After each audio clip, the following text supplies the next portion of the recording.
నమస్తే, నేను మీ చంద్రశేఖర్ కండవల్లి. ఒక ఐడియా జీవితాన్నే మార్చేస్తుంది అనే వాక్యం బాగా పాపులర్ అయిన విషయం తెలిసింది. అసలు విషయం ఇక్కడే ఉంది. వైసీపీ శ్రేణులు సోషల్ మీడియాలో ముందంజలో ఉన్నారు.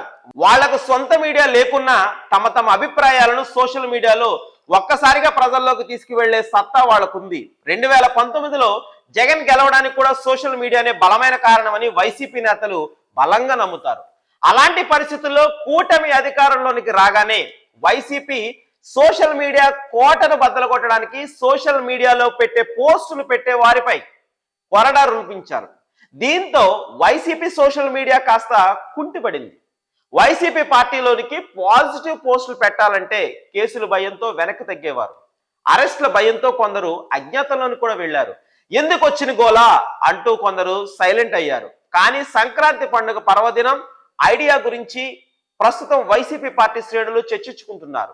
పండుగ రోజు సొంత ఊరికి వెళ్లిన వాళ్ళందరూ మీ ఊర్లో జగనన్న చేసిన అభివృద్ధిని సెల్ఫీలు తీసి పంపించాలంటూ వైసీపీ చెప్పిన ప్రకటనను విశేష స్పందన లభించింది. కార్యకర్తలు, పార్టీ శ్రేణులు, ఇతరితర సానుభూతి పరులు తమ తమ ఊళ్ళలో సెల్ఫీలు తీసి సోషల్ మీడియాలో జగనన్నకు మార్క్ హ్యాష్ ట్యాగ్ క్రియేట్ చేసి 5 రోజులు దాదాపు 4 లక్షలకు పైగా సెల్ఫీలు అప్లోడ్ చేసి ఒక రికార్డు క్రియేట్ చేశారు. ఇలాంటి సమయంలో వైసీపీకి వచ్చిన ఒక ఐడియా పండుగ 4 రోజులు ఒక ఊపి రికార్డు నెలకొల్పింది. వైసీపీ పెద్దలు ఉత్సాహంగా కూడా ఉన్నారు. ఇన్నాళ్ల సోషల్ మీడియాలో కూటమి నేతలను టార్గెట్ చేయడం, వ్యక్తిగత విషయాల్లోకి వెళ్లడం చేసేవారు. కానీ ఇప్పుడు వైసీపీ ట్రెండ్ మార్చింది. అవతలి వాళ్లను అని మనం అనిపించుకోవడం దేనికి? మనం చేసుకున్న అభివృద్ధిని జనానికి చెప్పుకుంటే అదే మన బిగ్ పబ్లిసిటీ కదా అనే ఐడియా జనంలోనికి వచ్చింది.